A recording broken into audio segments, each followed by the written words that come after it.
Hello aspirants. आज हम लोग देखेंगे संविधान का आपातकालीन प्रावधान। इसके बारे में उल्लेख है संविधान के 352 से 360 के बीच में। अब आपातकालीन प्रावधान यह है कि भारत में, जैसा कि हम लोग देखे हैं, कि संघीय व्यवस्था है, संघीय शासन प्रणाली को लागू किया। संघीय शासन प्रणाली में होता है क्या कि जितने भी संघ की इकाई हैं अर्थात राज्य हैं, अपने अपने क्षेत्र में बिना किसी ऑटोनोमसली काम करते हैं, स्वायत्त रूप से काम करते हैं, केंद्र हस्तक्षेप नहीं करता। तो इस तरह से संघीय व्यवस्था में केंद्र एक प्रशासन की इकाई है, राज्य एक अलग स्वतंत्र स्वायत्त प्रशासन की इकाई के रूप में, और वो अपने अपने क्षेत्र में काम करता है। उसको अधिकार दिए गए हैं। उस अधिकार का जो उल्लेख है संविधान की अनुसूची 7 में, इसमें डिवीजन ऑफ पावर है, केंद्र की सूची, राज्य की संवृत्ति, संवर्ती सूची। और सामान्य परिस्थिति में ये जो सरकार की इकाई है अलग अलग काम करता है, एक दूसरे का कोई हस्तक्षेप नहीं। यही होता है संघीय व्यवस्था। लेकिन भारतीय संविधान में जो आपातकाल का प्रावधान है उसमें यह है कि जब आवश्यकता पड़े तो सभी शक्तियां केंद्र में निहित करने का प्रावधान केंद्र में निहित हो जाएगी। और यही इसका उद्देश्य है कि जो है प्रशासन की सारी शक्ति जो है केंद्र में निहित कर दिया जाता है आपातकालीन जब भी लागू होता है तो। और पूरा जो शासन का व्यवस्था है, जो कहें एकात्मक सरकार, यूनिटरी सिस्टम, यूनिटरी हो जाता है, जो फेडरल का बिल्कुल अपोजिट है। फेडरल में हर राज्य अपना स्वायत्त ढंग से काम करता है, जबकि यूनिटरी में एक ही सरकार पूरे देश पर रहता है, केंद्र सरकार। और इसकी भी जब जरूरत पड़ती है तो यही है। तो मतलब आपातकालीन प्रावधान का उद्देश्य यही है कि जब आवश्यकता पड़े तो सारी शक्तियां जो है केंद्र में निहित हो जाए और पूरा सिस्टम जो हो जाए यूनिटरी हो जाए। यही है इसके पीछे। और जहां तक भारतीय संविधान में देखें तो संविधान में 3 प्रकार के आपातकाल का प्रावधान। तो आपातकालीन प्रावधान जो है वो 3 प्रकार का उल्लेख किया गया। अलग अलग परिस्थितियों में अलग अलग प्रकार के आपातकाल लागू करने की व्यवस्था है।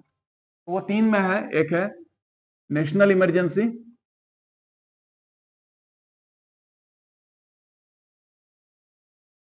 इसको कहें राष्ट्रीय आपातकाल, एक प्रकार का, जो कि आर्टिकल 352 में है।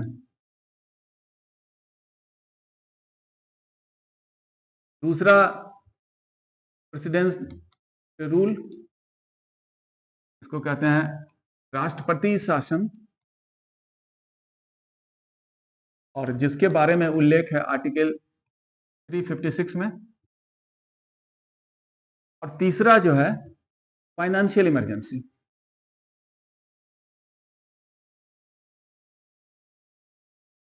वित्तीय आपातकाल,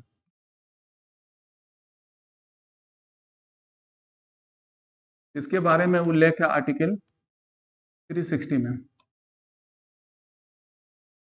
ये 3 प्रकार के जो है आपातकाल का प्रावधान या व्यवस्था भारतीय संविधान में है। अब तीनों का अलग अलग प्रभाव पड़ता है, अलग अलग परिस्थिति में लागू किया जाता है। तो हम लोग अलग अलग सबका देखते हैं। तो सबसे पहले देखते हैं नेशनल इमरजेंसी को, राष्ट्रीय आपातकाल।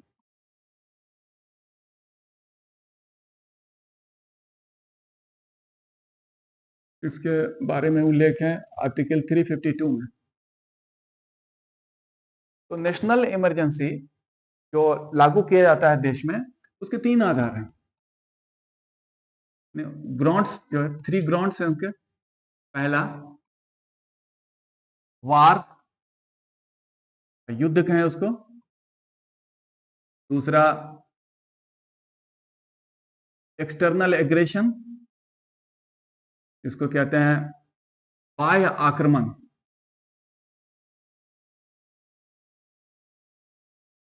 और तीसरा जो है आर्म्ड रिबेलियन।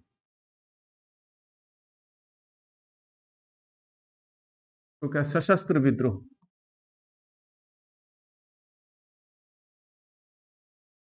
ये 3 आधार पर राष्ट्रीय आपातकाल लागू किए जा सकते हैं।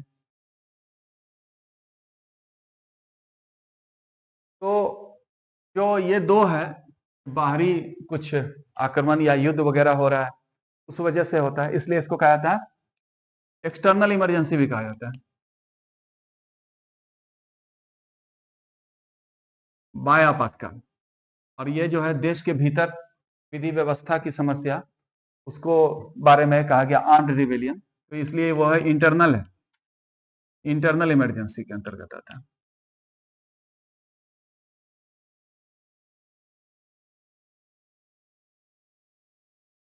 अब इसको जो घोषणा करते हैं, कौन डिक्लेयर करता है, तो इसका डिक्लेरेशन या घोषणा किया जाता है राष्ट्रपति द्वारा, प्रेसिडेंट करता है। National emergency is declared by president. और राष्ट्रपति जो करते हैं इसकी घोषणा, तो उसमें इन्हीं आधार पर कर सकते हैं, लेकिन जरूरी नहीं कि युद्ध हो, जरूरी नहीं कि बाह्य आक्रमण हो या आर्म्ड रिबेलियन हो, उसकी आशंका होने पर भी वो कर सकते हैं। मतलब कहीं में युद्ध हो गया वो भी कर सकते हैं, लेकिन अगर इसकी संभावना है, एप्रीहेंशन ऑफ वार है, तो even in case of apprehension national emergency can be impose, लगाया जाता है, क्योंकि संभावना भी होने पर। लेकिन इतना है कि जो घोषणा तो राष्ट्रपति करते हैं, लेकिन फिर उसको रिस्ट्रिक्शंस किया गया। रिस्ट्रिक्शंस इस तरह कि एक प्रावधान जोड़ा गया है, वो 44वें संशोधन अधिनियम 1978 द्वारा, उसमें जोड़ा गया है कि राष्ट्रपति इसकी घोषणा करेंगे तब जब मंत्रिमंडल लिखित सलाह दे, only on the written advice of cabinet, ऐसा कहा गया। कैबिनेट के जो है रिटन एडवाइस पर यह है। नॉर्मली क्या होता है कि राष्ट्रपति आर्टिकल 74 में लिखा हुआ है कि अपने कार्यों को पूरा करते हैं मंत्रिपरिषद की सलाह पर, लेकिन सलाह कैसा होगा, लिख के देंगे या ऐसे ही देंगे, तो नॉर्मली लिख के नहीं देते हैं, ऐसे ही सलाह देते हैं, वो मानना पड़ता है, ये उसका कॉन्स्टिट्यूशनल ऑब्लिगेशन। लेकिन यहां पर कहा गया है कि राष्ट्रीय आपातकाल लागू करने के लिए लिखित जो है उनको अनुशंसा सलाह देना पड़ेगा कैबिनेट का। ये 44वां संशोधन अधिनियम 1978 द्वारा जोड़ा गया। तो यही है।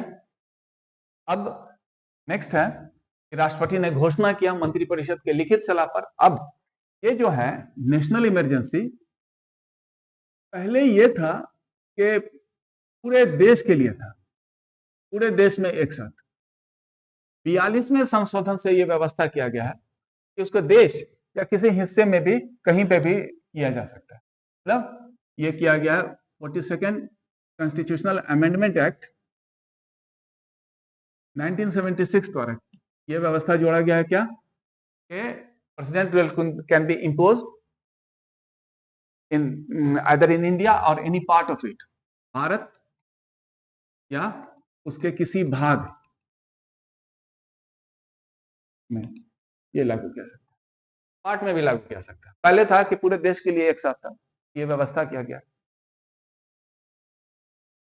इसमें फिर जोड़ा गया है 44वें। अब प्रोसेस हम लोग देखें कि ये जोड़ा गया है 44वें संशोधन से ही, कि इसके लागू होने के बाद, घोषणा जब हो गया, घोषणा के बाद क्या, ये लागू रहता है up to 1 month, 30 days, 1 month रहता है राष्ट्रपति की घोषणा के बाद। लेकिन इस 1 माह के भीतर अगर इस राष्ट्रीय आपात का प्रस्ताव संसद पारित करता है, एक भीतर संसद इस प्रस्ताव को पारित करता है, और विशेष बहुमत से, स्पेशल मेजोरिटी इसको कहते हैं, विशेष बहुमत आप लोग जानते होंगे, ये उपस्थित का 2/3 अगर पारित करता है, तो इसी 1 महीने के भीतर करना है उसको, तब ये पूरा जो है लागू रहता है। इसका एक्सटेंड हो जाता है, एक्सटेंड अप टू 6 मंथ। इसमें 1 माह को लेकर टोटल पीरियड उस जो पहला जो 1 माह उसको लेकर इंक्लूसिव ऑफ 1 मंथ वो 6 माह तक रहता है। विशेष बहुमत से संसद ने पारित किया तो अगर जरूरत पड़ा और भी बढ़ाने का तो फिर जो है संसद पारित करेगा, फिर जो है स्पेशल मेजोरिटी विशेष बहुमत, और फिर विशेष बहुमत से पारित करने के बाद इस तरह से 6 माह करके इसके अवधि को अनंत काल के लिए बढ़ाया जा सकता है। It can be extended up to indefinite period. यही है, इस तरह से बढ़ाया जा सकता है। तो ये तो उसका लागू करने का प्रावधान है। अब वापस लेने का ऐसा था कि राष्ट्रपति को यह अधिकार था। एक चीज यहां पर हम लोग और जोड़ें कि 44वां संशोधन जो हुआ था 44th 1978 में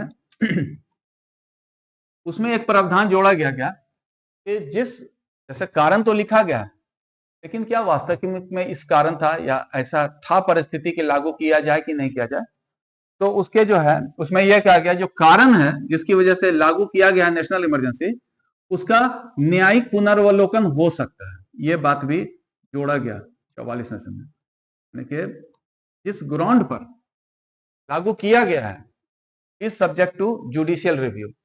इस प्रावधान को जो है जोड़ा गया है 44वें संशोधन से। तो ये इस तरह से जो है ये हम लोग देखें लागू होता है।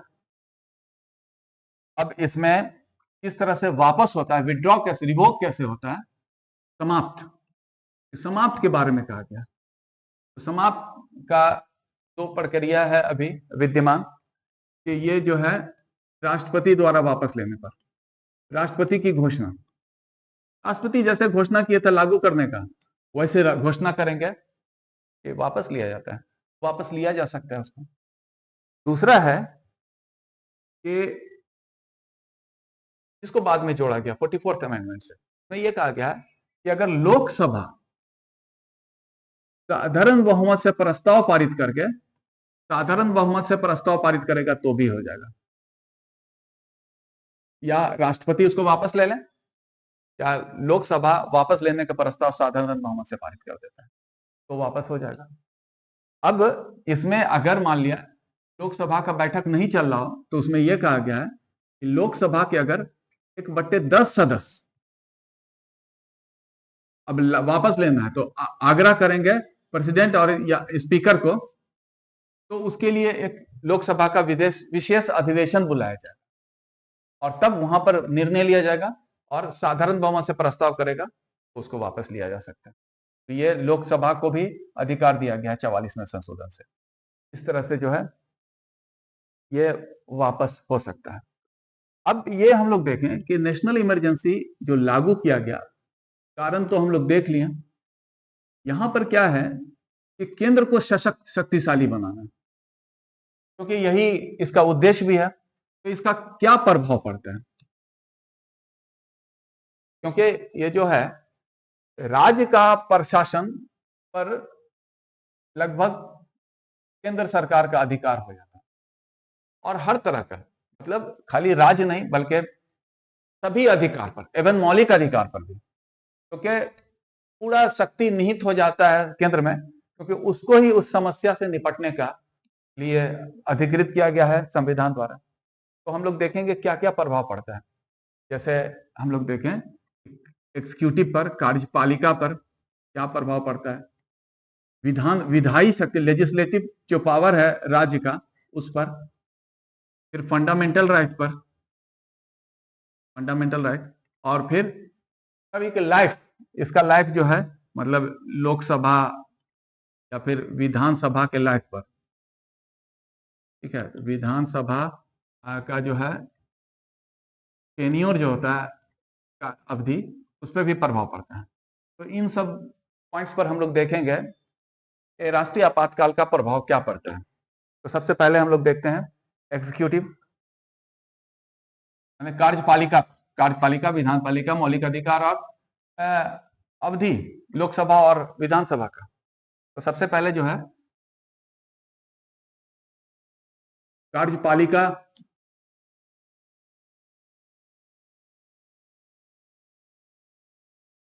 नॉर्मल क्या है, हम लोग ये देखेंगे भारत में डिवीजन ऑफ पावर है, शक्ति का विभाजन। केंद्र सरकार अपना अलग काम करता है कार्यपालिका के क्षेत्र में, और राज्य सरकार अपना अलग प्रशासन करता है। लेकिन जब राष्ट्रीय आपातकाल होता है तो राज्य के प्रशासन पर केंद्र का पूरा अधिकार हो जाता है। मतलब यह हुआ, राज्य प्रशासन जो होता है इस पर केंद्र का अधिकार हो जाता है, और इस अधिकार प्राप्त होने के कारण वो जो है कोई भी प्रशासनिक निर्देश दे सकता है केंद्र सरकार, कोई भी एनी जो है एडमिनिस्ट्रेटिव डायरेक्शन जो है केंद्र सरकार राज्य को देने का अधिकार प्राप्त हो। हालांकि मुख्यमंत्री रहते हैं, उसके हर सिस्टम जो एडमिनिस्ट्रेशन वो रहता है, लेकिन अब केंद्र जो कहेगा उसके अनुसार ही उसका शासन चलाना पड़ेगा। तो एक तरह से पूरा डोमिनेटिंग पावर हो जाता है केंद्र सरकार को, कोई भी प्रशासनिक निर्देश दे सकता है, या उसका सब सर्विएंट हो जाता है, उसके अधीन में आ जाता है प्रशासनिक रूप से राज्य सरकार। जबकि नॉर्मल संघीय व्यवस्था में कोई अधीन नहीं, सब अपना अपना काम करेगा स्वायत्त रूप से, लेकिन यहाँ पर अधीन आ जाता है, कोई भी प्रशासनिक निर्देश दे सकता है और राज्य को मानना पड़ेगा। क्या विधान पालिका, विधायी शक्ति जो है लेजिस्लेटिव फंक्शन पर ही तो एग्जीक्यूटिव हुआ, लेजिस्लेटिव पावर जो है, लेजिस्लेटिव फंक्शन विधायी कार्यों पर क्या प्रभाव पड़ता है। इसमें क्या है कि हम लोग ये देखें, केंद्र की सूची, राज्य की सूची, समवर्ती सूची। केंद्र की सूची पर संसद बनाता है नियम, राज्य की सूची पर राज्य सरकार बनाता है, समवर्ती पर दोनों बनाता है।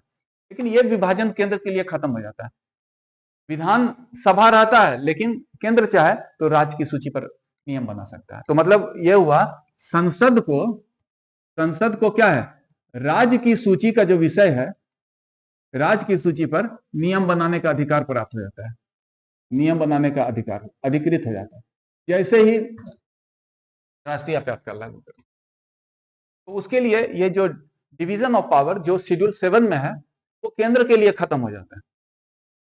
हालांकि चाहे अगर राज्य सरकार का विधान पालिका खत्म नहीं होता है, वो भंग नहीं होता, वो रहता है। केंद्र बोलेगा बनाने के लिए तो बना भी सकता है, केंद्र बोलेगा नहीं बनाइए, केंद्र बना सकता है। तो यही होता है, वो बना सकता है। तो ये उसके लिए पूरा विधायी शक्ति पर भी केंद्र का ही अधिकार हो गया। लेकिन इसमें यह है कि इस परिस्थिति में जो नियम बनाता है संसद राज्य की सूची का, उस नियम का जो लाइफ होता है, क्या लाइफ यह होता है कि जब इमरजेंसी जो है विथड्रॉ हुआ, समाप्त हुआ, उस समाप्त होने के 6 माह तक रहेगा।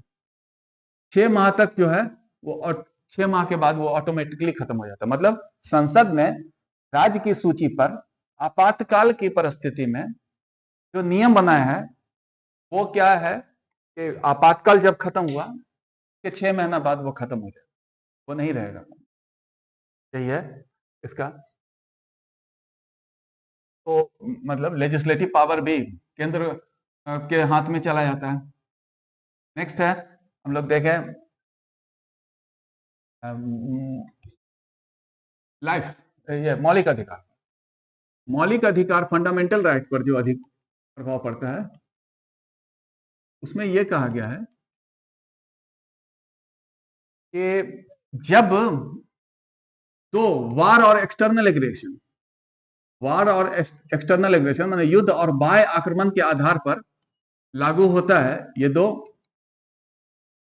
तीसरा अलग है, तीसरा तो जोड़ा गया था 44वां संशोधन, चलिए उसको भी हम लोग देखेंगे कि वार और एक्सटर्नल एग्रेशन के आधार पर जो लागू किया जाता है, तो उसमें आर्टिकल 19 में जो राइट टू फ्रीडम है, 6 फ्रीडम है, अभी freedom of speech and expression है, फ्रीडम वो काफी है, 6 फ्रीडम है, तो वो स्वतः समाप्त हो जाता है इस दो आधार पर। ठीक है, ये स्वतः। और अन्य का क्या होता है, अन्य को राष्ट्रपति के विशेष आदेश द्वारा, राष्ट्रपति के विशेष आदेश द्वारा। अन्य के लिए वो करना पड़ता है कि राष्ट्रपति विशेष रूप से आदेश निकालेंगे, तो ये खत्म हो सकता है। लेकिन इसमें अपवाद है, एक्सेप्ट 2 एक्सेप्शन है आर्टिकल 20 और 21 के। तो अभियुक्तों का अधिकार है, freedom of life and personal liberty है, वो 2 को छोड़कर अन्य को भी किया जा सकता है इस परिस्थिति में। लेकिन जो तीसरा ग्राउंड है, 2 ग्राउंड पर तो 19 अपने आप खत्म होता है, लेकिन तीसरा ग्राउंड जो है हम लोग बोले आर्म्ड रिबेलियन, सशस्त्र विद्रोह। एक चीज हम लोग ये देखें, ये शब्द पहले नहीं था, पहले जो था इसके जगह पर था इंटरनल डिस्टरबेंस, आंतरिक अशांति इसको कहा गया। इस शब्द को हटाकर आर्म्ड रिबेलियन लाया गया है 44वें संशोधन द्वारा, 1978 द्वारा ये लाया गया है। तो अगर आर्म्ड रिबेलियन के आधार पर आपातकाल लागू होता है, तब आर्टिकल 19 स्वतः नहीं खत्म होगा, लेकिन इसके तरह जो है राष्ट्रपति के आदेश द्वारा फिर खत्म किया जा सकता है। 19 को भी खत्म किया जा सकता है और सभी को खत्म किया जा सकता है, सभी फंडामेंटल राइट को खत्म किया जा सकता है, लेकिन फिर वही है, 2 को छोड़कर एक्सेप्शन है 20 और 21 को। मतलब ये हुआ आंतरिक सशस्त्र विद्रोह के आधार पर स्वतः नहीं खत्म होता है, लेकिन उसको खत्म किया जा सकता है वो स्पेशल ऑर्डर ऑफ प्रेसिडेंट के द्वारा, लेकिन 20 और 21 को फिर भी नहीं किया जा सकता है। तो यही है इसका मौलिक अधिकार, इतना खत्म होगा। अब हम लोग देखते हैं लाइफ जो है, लोकसभा और विधानसभा, उसका टेन्योर लाइफ, उसमें है कि जब आपातकाल लागू हो तब उस स्थिति में संसद में प्रस्ताव पारित करके इन दोनों के अवधि को, लाइफ को एक बार में 1 साल के लिए बढ़ाया जा सकता है, एक बार में 1 साल के लिए बढ़ाया जा सकता है। Life can be extended 1 year at a time, और इसको पारित करने के लिए जो है साधारण बहुमत की ही जरूरत होती है। साधारण बहुमत से प्रस्ताव पारित किया और फिर एक बार में 1 साल के लिए वो बढ़ गया, यही है। लेकिन इसमें यह भी कहा गया है कि ठीक है, जैसे हम लोग कहें 1 जनवरी को 1 साल के लिए बढ़ाया गया है, लेकिन 1 फरवरी को आपातकाल रिवोक हो गया, वापस हो गया, तब जिस दिन खत्म हुआ, चाहे वो जैसे कि हम लोग बोले 1 तारीख को क्या है 31 दिसंबर तक करेगा, तो लेकिन नहीं, खत्म होने के बाद 6 माह से अधिक नहीं, मतलब इसमें है किंतु इमरजेंसी समाप्ति के 6 माह से अधिक नहीं, यही है।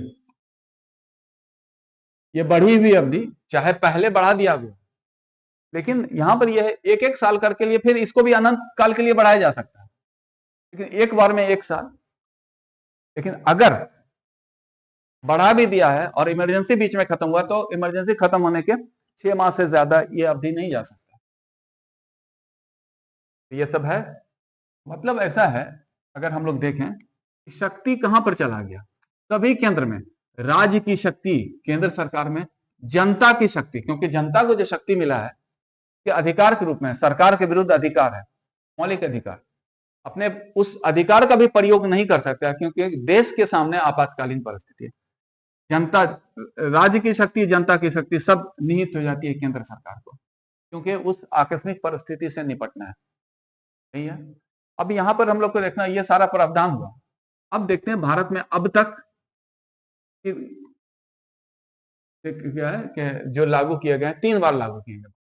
तो पहला जो था वो था अक्टूबर 1962 में, जब इंडो चाइना युद्ध हुआ था, इंडो चाइना वार, तो वार के आधार पर हुआ था, और ये कंटिन्यू किया क्योंकि परिस्थिति सुधरी नहीं थी भारत में थोड़ा। इसी बीच में 1965 में इंडो पाक वार हो गया, तो इसको एक्सटेंड कर दिया गया और चलता रहा, और फिर इसको जो खत्म किया गया था जनवरी 1968 तक। वापस लिया गया। पहला तो वो चला। फिर दूसरा जो शुरू हुआ, ये हुआ था दिसंबर 1971 में। उसको कहते हैं बांग्लादेश युद्ध हुआ था, पाकिस्तान से युद्ध हुआ था, बांग्लादेश इसमें लिबरेट हुआ था।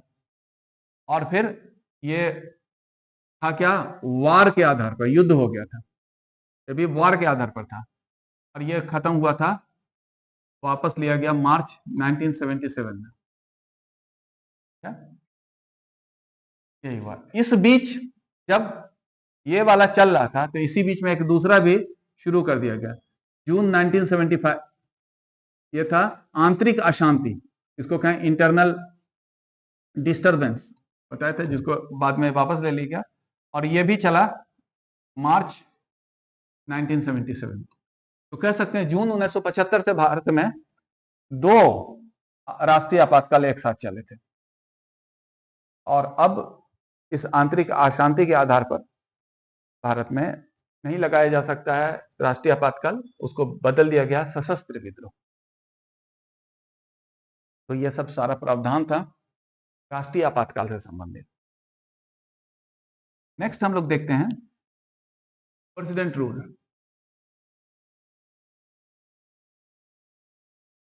राष्ट्रपति शासन से रिलेटेड जो कुछ फैक्ट्स है वो ये है कि सबसे पहले हम लोग देखें कि पूरे देश में कॉन्स्टिट्यूशनल गवर्नमेंट चले, संविधान के अनुसार सरकार को चलाया जाए, इसका दायित्व जो है केंद्र सरकार को दिया है संविधान में। और ये दायित्व है 355 में। तो केंद्र को क्या दायित्व दिया गया है, केंद्र का दायित्व है, वो उसका रिस्पॉन्सिबिलिटी है इंश्योर करे कि यहाँ पर पूरा जो है संविधान के अनुसार हर चीज चल रहा है, ये तो उसका दायित्व है। इसी दायित्व के अंतर्गत जो है पूरा करने के लिए केंद्र सरकार को दिया गया है राष्ट्रपति शासन। तो किस तरह से मतलब हम लोग ये देखें, ये तो उसका दायित्व हुआ केंद्र सरकार का दायित्व के उसको इंश्योर करना है पूरे देश का सिस्टम जो है संविधान के प्रावधान के अनुसार चले। इस दायित्व को पूरा करने के लिए इसको अधिकार दिए गए। अधिकार जो है वही एक है आर्टिकल जो 356 में है, कहा उसमें यह कहता है, उसमें एक आधार बताया गया है कि यदि राज्य का प्रशासन संविधान के प्रावधानों के अनुसार नहीं चले, मतलब इसको कहें in case of failure of constitutional machinery, मतलब यदि राज्य प्रशासन संविधान के अनुसार ना चल रहा हो, नहीं हो रहा हो, फेलियर ऑफ कॉन्स्टिट्यूशनल मशीनरी कहते हैं।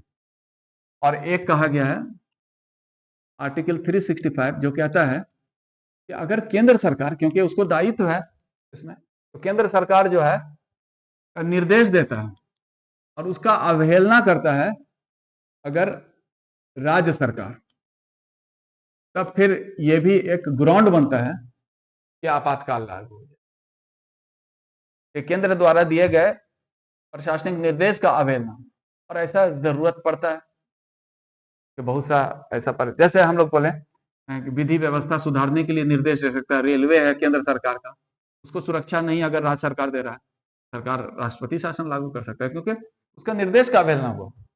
ऐसा बहुत सा परिस्थिति हो सकता है, तो वही है। तो ये इस आधार पर लागू किया जा सकता है। अब कैसे लागू होता है ये देखें। इसकी घोषणा जो करते हैं वो राष्ट्रपति करते हैं। ये सब ग्राउंड्स है, आधार पर राष्ट्रपति करते हैं। अब राष्ट्रपति की घोषणा के बाद ये लागू रहता है 2 माह तक, 2 मंथ, 60 दिन तक लागू रहता है। इस बीच अगर संसद ने प्रस्ताव पारित कर दिया, और इसमें कहा गया पारित करने का मतलब साधारण बहुमत से, साधारण बहुमत से, तब ये अवधि जो है 6 माह तक के लिए बढ़ जाती है। इस 2 माह के भीतर संसद ने प्रस्ताव पारित किया, और अभी जरूरत है संसद को साधारण बहुमत से ही प्रस्ताव करने, सिंपल मेजोरिटी। तो ये जो है 6 माह के लिए बढ़ गया। फिर अगर जरूरत पड़ा तो पुनः जो आगे बढ़ाने के लिए, तो पुनः करने के लिए क्या होगा, फिर संसद में प्रस्ताव पारित होगा और फिर से जो है 6 माह बढ़ जाएगा साधारण बहुमत से। तो इस तरह से फर्स्ट इंस्टेंट में 6 माह करके 1 ईयर बढ़ सकता है। 1 ईयर तक उसका लाइफ नॉर्मल परिस्थिति में एक्सटेंड किया जा सकता है प्रेसिडेंट रूल का।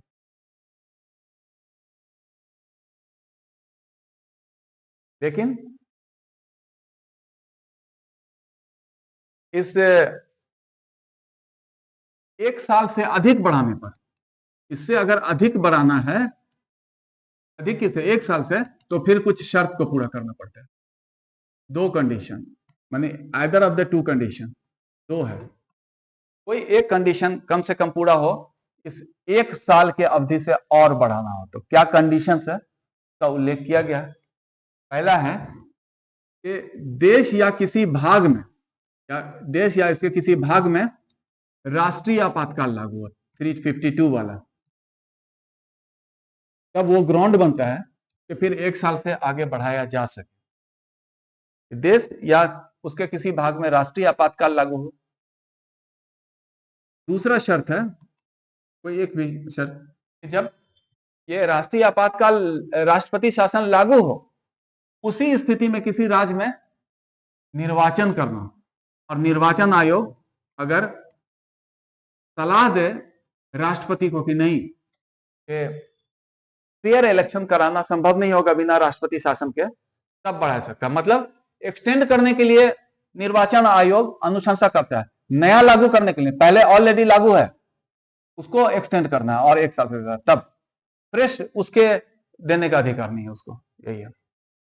तो मतलब ऐसा हुआ कि इसमें निर्वाचन आयोग की अनुशंसा मतलब निर्वाचन आयोग ये अनुशंसा करे कि राष्ट्रपति शासन लागू किए जारी रखे बिना उस राज्य में निर्वाचन कराना संभव नहीं होगा, माने सही।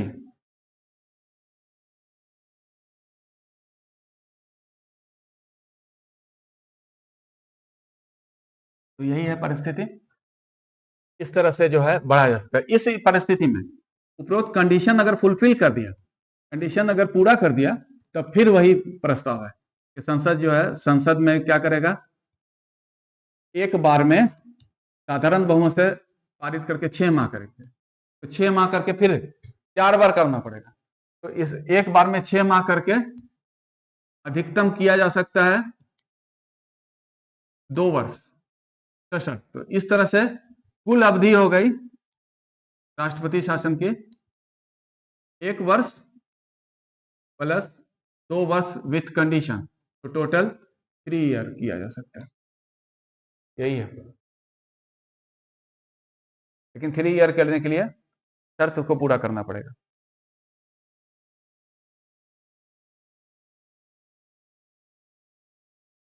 अब हम लोग देखते हैं, जब राष्ट्रपति शासन लागू होता है तो उसका क्या प्रभाव पड़ता है राज्य के पूरे प्रशासन तंत्र पर, उसके प्रशासनिक व्यवस्था पर। तो हम लोग देखते हैं राष्ट्रपति शासन का प्रभाव। पहला जो है प्रभाव, कि जो राज्यपाल की शक्ति है वो राष्ट्रपति में निहित हो जाती है। राज्यपाल की शक्ति राष्ट्रपति में निहित हो जाती है। तो एक चीज आप लोग जानते होंगे कि राज्यपाल राज्य का संवैधानिक प्रमुख है। राज्यपाल राज्य का संवैधानिक प्रमुख है, और अब वो नहीं रहता, राज्य का भी जो हो जाता है वो राष्ट्रपति। राष्ट्रपति का जहां तक बात है, राष्ट्रपति तो केंद्रीय मंत्रिमंडल के सलाह से काम करता है। मतलब ये हुआ, राष्ट्रपति में निहित हो गया, तो अब क्या हुआ, पावर चला गया केंद्रीय मंत्रिपरिषद में, क्योंकि राज्यपाल तो राज्य मंत्रिपरिषद की सलाह से काम करते हैं, लेकिन राष्ट्रपति में चला गया तो मैंने एक तरह से प्रशासन की शक्ति केंद्र में चला जाता है, केंद्रीय मंत्रिपरिषद में। अब उसकी सलाह से करेंगे राष्ट्रपति। फिर चाहे तो राष्ट्रपति जो है कर सकते हैं सरकार पर अंकुश लग, सारे शक्तियां जो है बोलेंगे अब राष्ट्रपति ही करेंगे, और फिर सरकार को इसको मंत्रिपरिषद को विघटन कर सकते हैं, मंत्रिपरिषद को काम ले सकते हैं, समाप्त कर सकते हैं, विघटन कर सकते हैं ना। ये विधानसभा का भी विघटन हो सकता है, विधानसभा का भी विघटन हो सकता है।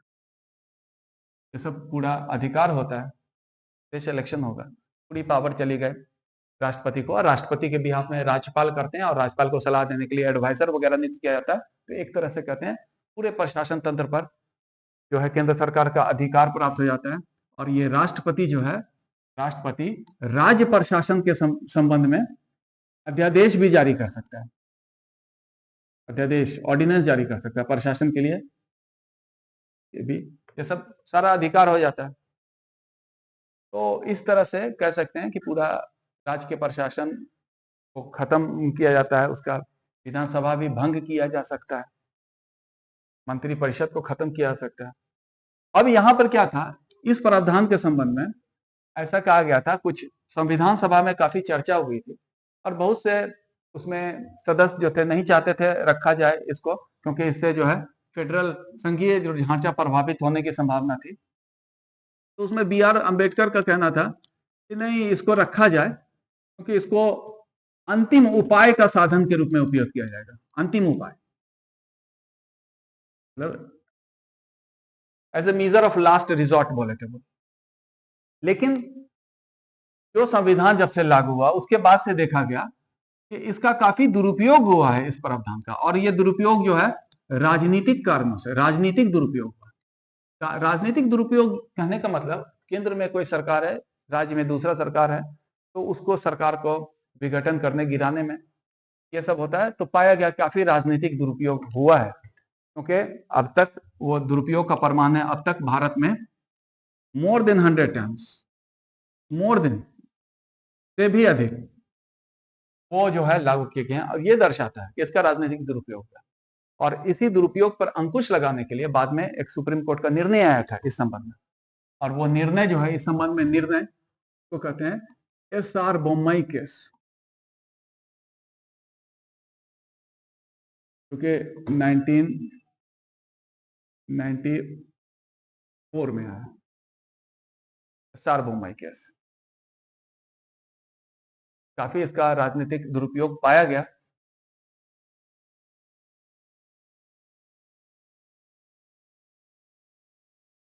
तो SR बोम्मई केस में ये कहा गया, निर्णय में कहा गया कि पहले क्या था कि ये जो राष्ट्रपति शासन लागू होगा तो उसका कोई जुडिशियल रिव्यू नहीं हो सकता। बोला कि नहीं, जो आधार है, जिस आधार पर राष्ट्रपति ने लागू किया है, उसका जो है आधार का न्यायिक पुनर्वलोकन हो सकता है।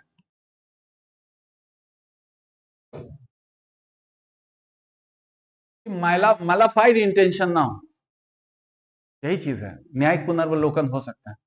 अगर न्यायालय ने अपने जांच में न्यायिक पुनर्वलोकन पाया कि नहीं, ये गलत, मैलाफाइड इंटेंशन है, इसमें गलत है, तो अगर गलत पाया तो फिर क्या है, उसको पूरे को जो है खत्म कर दे सकता है, मतलब राष्ट्रपति शासन को वो समाप्त कर सकता है उसको। बोला कि नहीं, गलत हो गया, और गलत होगा तो क्या होगा, स्टेटस क्वो एंटे कहते हैं, उसको बहाल कर देगा, पूर्व की स्थिति,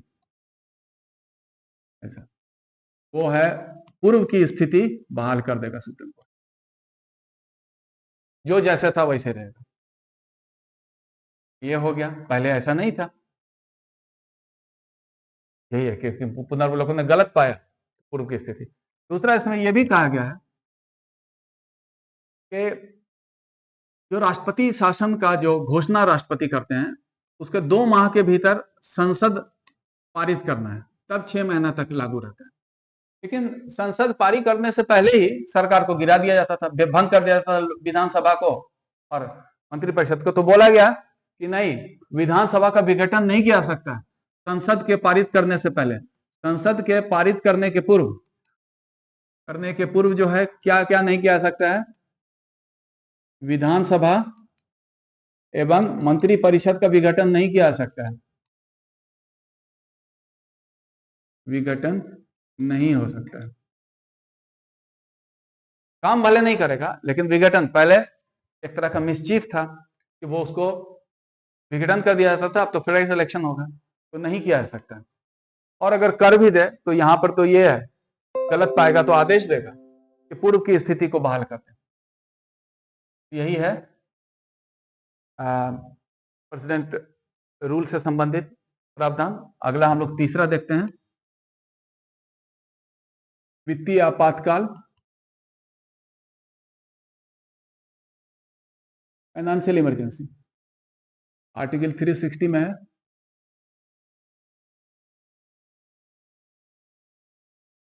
जिसमें जो आधार बताया गया है, आधार है कि यदि देश का वित्तीय संतुलन खतरे में हो, देश का वित्तीय संतुलन खतरे में हो, तब इस परिस्थिति में इसको लागू किया जा सकता है। अब ये इंटरप्रिटेशन वित्तीय संतुलन, क्योंकि इसका बहुत ज्यादा इंटरप्रिटेशन नहीं हुआ, क्योंकि भारत में अब तक ऐसा लागू नहीं हुआ, लेकिन उसमें यह कहा गया है इसकी घोषणा करते हैं राष्ट्रपति।